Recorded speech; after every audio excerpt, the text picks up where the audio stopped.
Kaip plyteles klojau pirmą sykį, taip ir glaistyti teko pirmą sykį. Deja, naujoko sėkmė mane čia apleido ir kažkur suklydau, nes rezultate fuga atrodė išblukus, bet nesuprantu kodėl. Naudojau Ceresit C40. Atrodo viskas pagal instrukciją.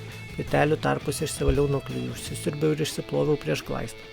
Mišinį, kaip parašyta, su svarstykliam pasiruošiau. Buvo geras užpildymas ir laiko terminų laikiausi, kaip instrukcijoje.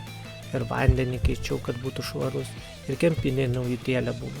O rezultate toks netolygiai išblukęs paviršius. Ir matyti iš kadrų, kur jau gramdau, kad siūlės viduje tai spalva lyg ir gera, o vat paviršius toks balkšvas, kaip pasidengęs kažkuo. Ir kas blogiausia, ir antrų kartų biški geriau, bet iš esmės tas pats. Jeigu turit gerą patarimą tokiem pasidaryk pats mėgėjam kaip aš, tai pasidalinkit komentaruose. O gal tiesiog glaistą kitą reikėjo naudoti, gal to būtų užtekę, nežinau, patarkit.